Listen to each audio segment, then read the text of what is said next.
What is this? Just a few favorites from my collection.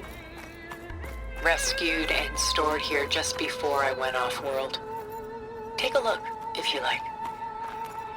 I'm curious to hear your impressions. My friend is dead. Veda and Gaia are gone, and you want me to look at old paintings? Don't be so quick to dismiss the comfort we can find in art, or the insight we might gain.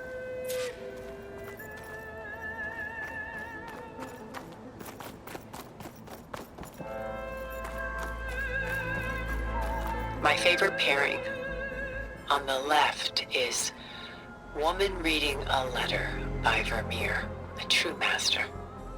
And on the right is a forgery, Woman Reading Music, which fooled experts into believing it was a priceless original. Early in my career, I became fascinated with such deceptions.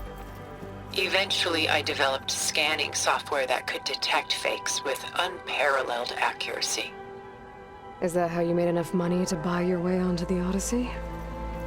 Oh no. I made my real fortune later.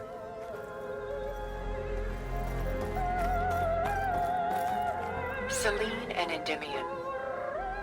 She's the goddess of the moon, whereas he's a simple shepherd. Beside her is the god of love, Cupid. So she's sneaking up on him?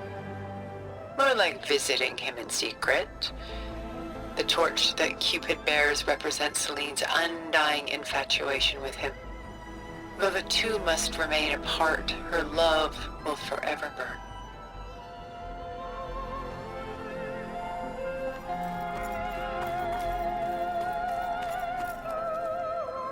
A portrait of the painter, Rembrandt's son Titus, depicted in the habit of a monk. I don't get it. Why would someone like you, with infinite resources, care about this painting of a boy in a hood? It's not the image itself, but the feeling it conveys. The face is bright and defined, but his eyes are downcast, heavy with misfortune. And the background seems to swallow all light. The painting is infused with a sense of loss. I guess I understand how the painter feels. Rembrandt's The Night Watch, by far the most famous painting my homeland ever produced. It was commissioned to honor a militia made up of influential citizens. I guess you must have been an influential citizen? In my day.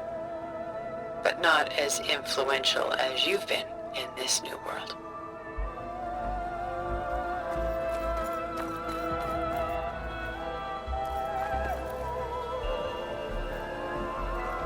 This is Rembrandt painting Jeremiah, a man in mourning. Mourning what? His home. The ancient city of Jerusalem. He foresaw its impending doom, but could do nothing to prevent it. So instead, he saved its treasures from destruction, just as I saved these works. You could say we're kindred spirits.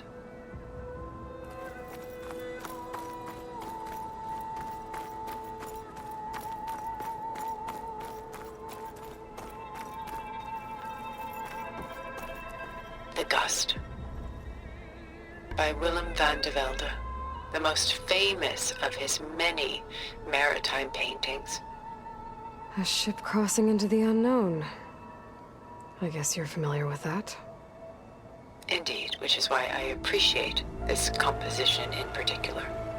Though waves and wind threaten to destroy the ship, it perseveres, clinging to the light even as darkness closes in all around it.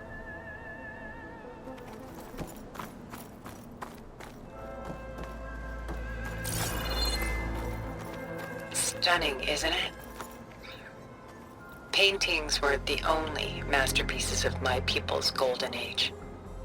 This is Van Vianen's Lidded Ewer, molded from a single sheet of silver. What was it for? How like Elizabeth you are. Function over form. Its practical purpose was less important than its meaning. Bon Vianen created it in honor...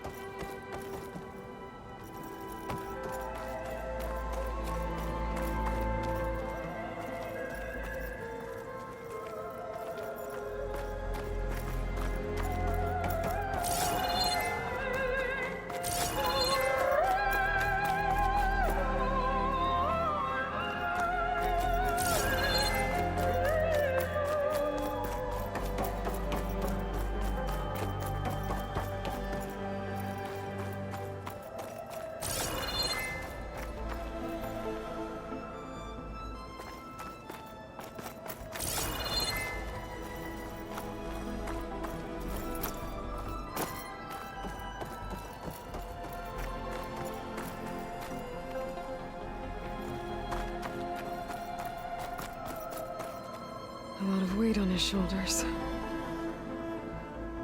know the feeling.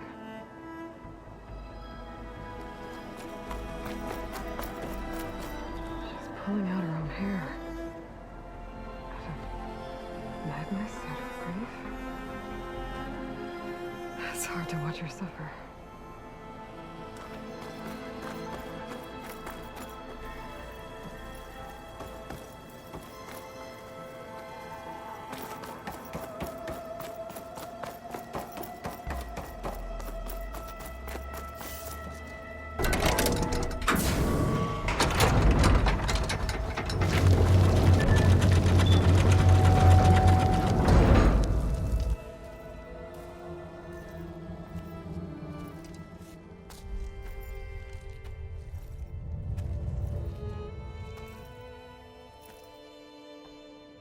There you are.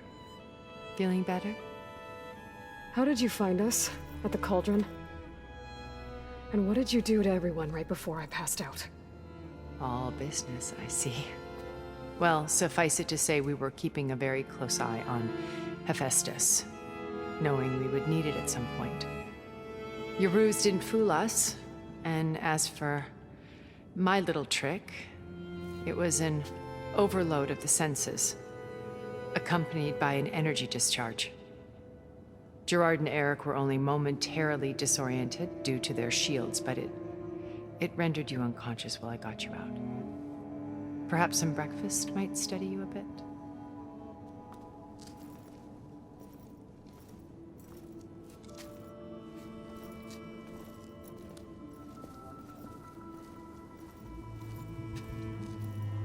This was your house. The one you recreated for Beta, in the data channel you shared. How perceptive of you. Please, this way. After everything your people have done, you think I'm just gonna sit down and have a chat with you?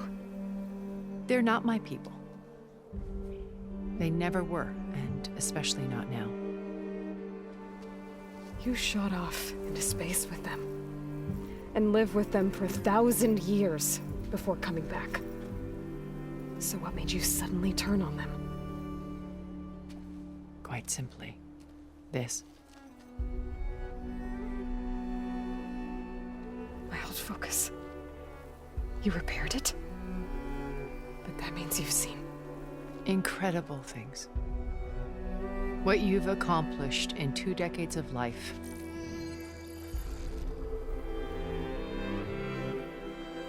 A 1,000 years at my back and I haven't even come close.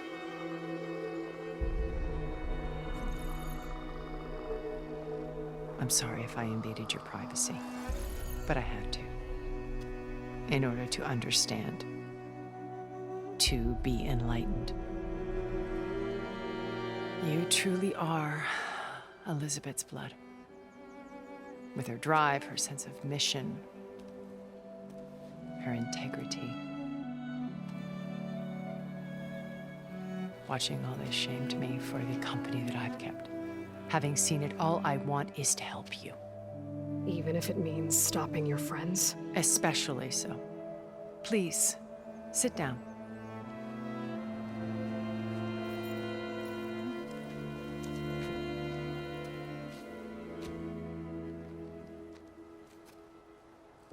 There. That's better. Now, We must recover Beta and Gaia at all costs. By now, you must know that Gerard intends to use Gaia to reboot the Earth's biosphere, remaking this world to specifications that would only suit us immortals. This process will kill every living thing on the planet. He calls it a clean install. Not if I stop him first. Not if we do. And once he and the others are gone, we can work together to fulfill Elizabeth's dream. I'm sure Beta told you that there's a build of the Apollo database on board our ship. A complete collection of human knowledge. With that and Gaia, we could do everything Elizabeth wanted. Heal the biosphere, educate the people of this world, uplift them. Create the world she imagined. Let's not get ahead of ourselves. From what I've seen, your friends are invincible. I do wish you would stop calling them my friends. And they're not invincible. In fact, a friend of yours has found a way to defeat them. Silence. Oh, he's been a busy bee, building an army powerful enough to crash through Gerard's precious base. Yeah. Regala and her rebels. Even now, she's preparing a final march on the Tenakth capital. When she wins, she'll have the entire tribe under her control. Hundreds of warriors and machines to throw at the base. She's been duped. They'll all perish, of course. But it should be enough to break Gerard's defenses and allow Silence to kill him. Along with all the others. Using the new weapon he's developed. Yes, he's found a way to circumvent our shields. Truly an exceptional man. He's planned for everything. Except you and me. You see, while his army is battering down Gerard's doors, you and I will sneak in through a back way. One that only I know about. While Silence and my friends are busy battling each other, we'll take back Beta and Gaia. I told you I want to help you. I mean it.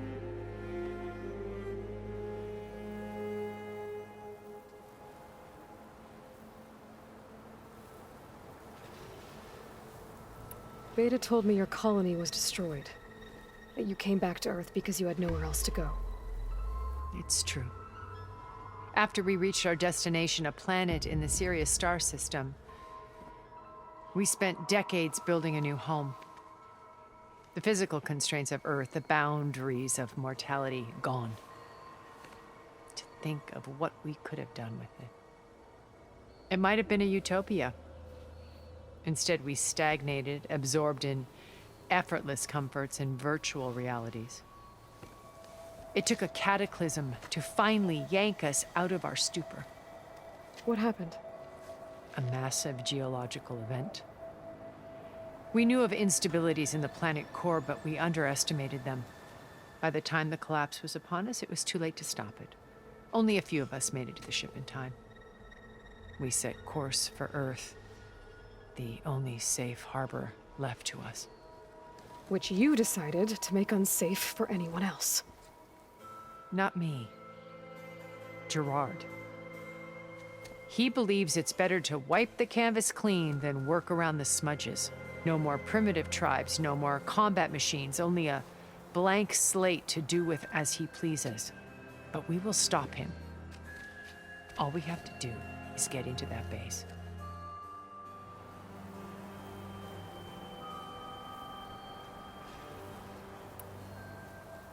What exactly is your plan to sneak into the Zenith base? We will make use of a lesson I learned from an early age. Always know your exits. In this case, a place where Gerard's new construction meets the ancient foundation, a passage that only I can access. When Silence flings his army at the base, we will enter through this back door, bypassing most of the fighting. The distraction will provide us with a window in which to rescue Beta and Gaia.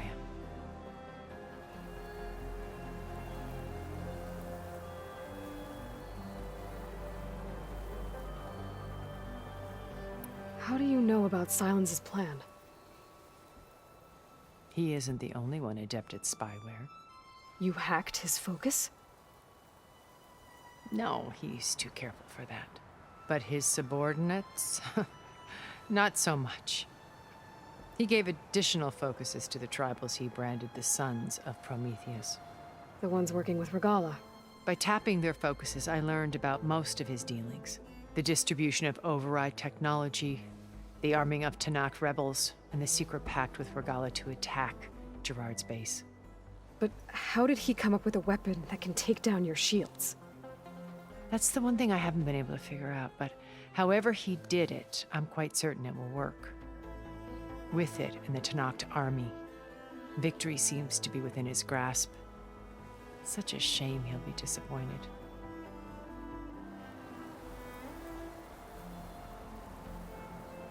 Regala's only interested in killing Hekarro and waging war on the Karja.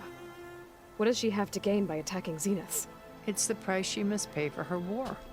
Without the ability to override machines, her little rebellion would have languished in the desert. So she trades with the Sons of Prometheus. Machines to help her overthrow Hekarro. In exchange for an assault on the base. Pride has deluded her into thinking she can actually survive such a battle. And all without ever knowing who the Sons of Prometheus really answer to. Yet for all of Silence's brilliance, still he underestimates you. That blind spot is what will allow us to take Beta and Gaia right out from under him. While hundreds of Tanakh are cut down outside.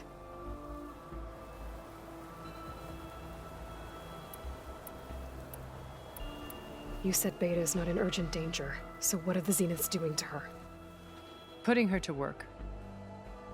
Merging Hephaestus with Gaia. A difficult, time-consuming task, as I'm sure you know. They will compel her if need be. But her life is not in danger. She's the only one who can do it. Because you people made her to be nothing but a tool.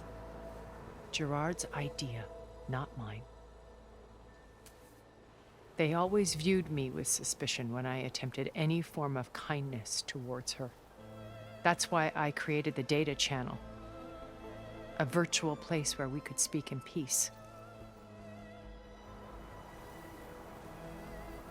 So this channel you shared with Beta, none of the other Zeniths ever found out about it. Gerard believes he's the most cunning of all of us.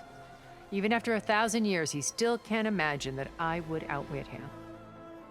The channel allowed me to interact with Beta away from their mistrustful eyes. It offered us a chance to be ourselves. Until you cut off all contact. Yes, though it pained me. I was worried that our meetings would do her more harm than good. She felt like you tossed her aside. I was afraid the others would find out and punish her. She may not have had the comforts of friendship anymore, but at least I ensured she was safe. I know it seems harsh, but you must believe that her well-being has always been paramount to me.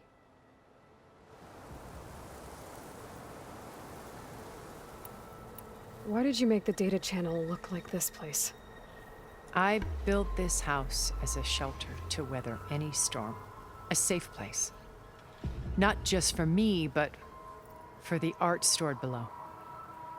Cultural artifacts of incalculable value. Truly some of the greatest achievements of human civilization. And you wanted Beta to see them? Yes. Her upbringing was so cold and technical. I thought if she could experience Vermeer and Rembrandt, it would bring something else into her life. A heritage every bit as valuable as the scientific and technical data being drummed into her. I'm sorry I had to cut off contact, but I'll never regret sharing this house with her. She needed its shelter even more than I did. Once we're inside the base, where will we find Beta and Gaia? Here in the command center. By then, Gaia will have been reunited with all of its subordinate functions, including Hephaestus. What about the alpha build of Apollo on your ship? A simple matter of recovery once the others have been dealt with. With that in hand, we'll have everything we need to make this world as it should be.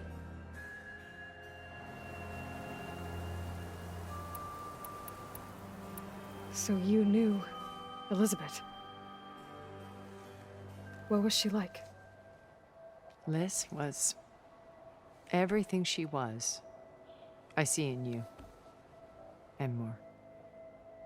Your ingenuity, your determination, your moral compass. You've managed to distill her greatest qualities and make them your own. I'm not asking about me. Tell me about Elizabeth. What was she really like? The honest answer is that I don't actually know. For all the time that I spent with her, she always kept a part of herself locked away. It was like that from the moment we met. So when you met Elizabeth, she was what? Distant? Aloof? Not aloof. Not exactly. It was a summit in Paris about machine learning, a touchy subject in those days, because regulatory authorities were just starting to clamp down on AIs. Liz gave the keynote address. She had already achieved great renown for her work in automated environmental reclamation. But in her address, she was just starting to imagine the next step. An AI-driven system that wouldn't just act on its programming, but actually take responsibility for its sphere of influence. To care about life. Not just follow orders. Revolutionary stuff. I was fascinated. And I wanted to meet her for a long time. I watched her after her talk. She had spoken with such moral authority, such empathy. But after that, she retreated. I could tell she felt uncomfortable with all of her admirers. It was as if giving the talk had cost her something. I didn't want to be a pest, so I planned my approach carefully. So how did you finally approach Elizabeth after her talk? I picked the right moment. The morning of the next day, right as she came back to the conference, she had just had her coffee. She was fresh, rested. It was like she had braced herself for the onslaught of colleagues. I asked if I could walk with her, then put forth a question about her talk that I thought was intelligent. Her answer made me realize it wasn't, but she was very welcoming. Almost as if we were previously acquainted. It was only halfway through the conversation that I realized she knew exactly who I was. It was quite a shock to me. My business was trafficking in secrets, and I took great pains to protect my anonymity. So that was Liz, perpetually one step ahead. I came to view our meeting as a metaphor for our friendship. She always seemed to know me far better than I knew her. I guess I know the feeling.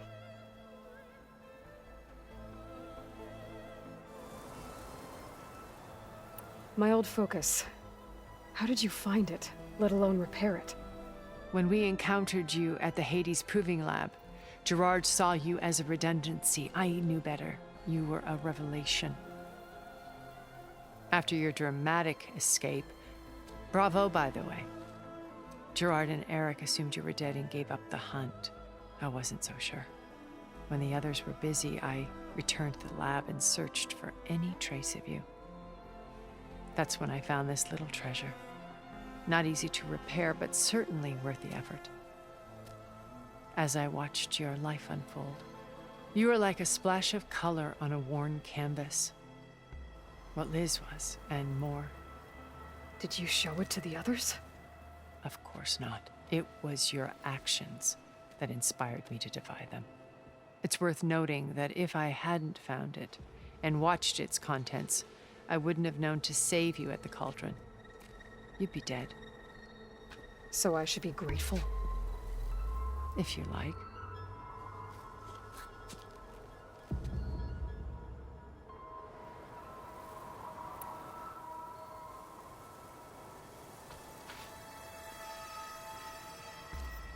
First Varl. Now Hikaru and the Tenakth. Your plan would wipe out an entire tribe. There has to be another way. We are in an admittedly desperate situation, but I assure you there isn't. Remember Zero Dawn. Elizabeth's sacrifice. Sometimes many have to die for a new world to grow. If it looks impossible, look deeper. Wait. The data channel. It still exists, doesn't it? I need you to open it. Let me talk to Beta. Impossible. We might be detected. It's worth the risk. There is another way, one where the Tanakh survive. But we won't. If the others... If you want to help, open it.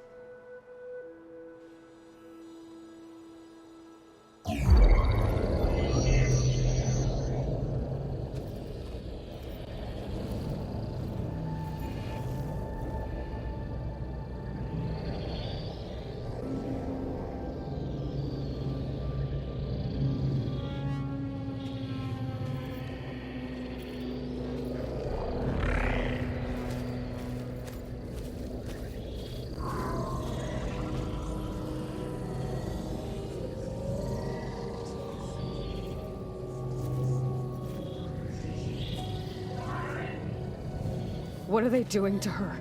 Virtual reality dissociation. The manual merge of Hephaestus will take hours upon hours of tedious micromanagement. If she resists the work, they run simulations to induce feelings of isolation and despair. Beta, can you hear me? You're alive. They're watching me. I can't hold up this extra projection for long. You should have killed me. No. No, look at me. I'm coming for you.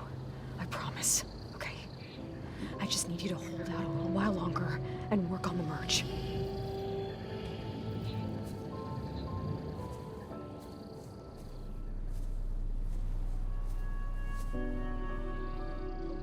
Then I think it can be done. I'll contact again when it's time. Can you hold on? As long as I know you're coming for me, I can endure anything.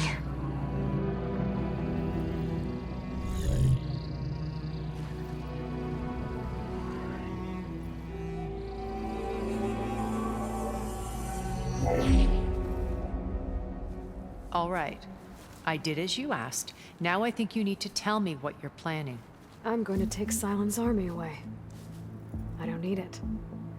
Only the weapon he made to penetrate your shields.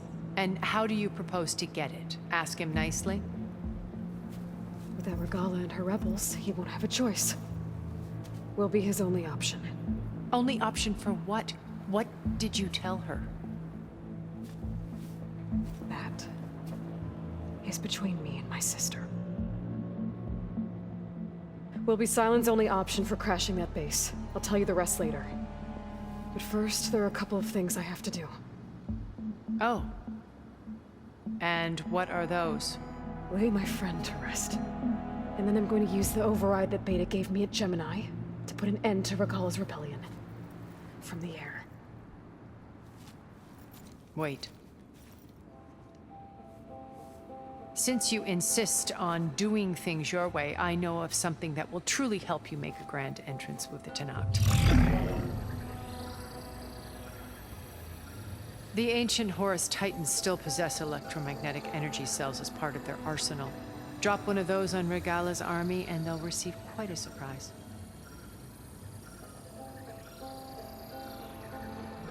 So go, do what you must. I'll come to your base if you manage to bring silence to the table. Not if. When.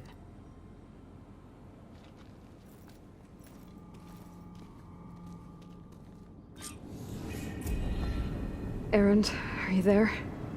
Aloy! Aloy, is that really you? Yeah, it's me. Where's everyone else? We're all We're back at base. What happened? It might be easier to explain in person. I'll try to join you there when I can. Okay. We'll wait here for you. It's good to hear your voice, Aloy.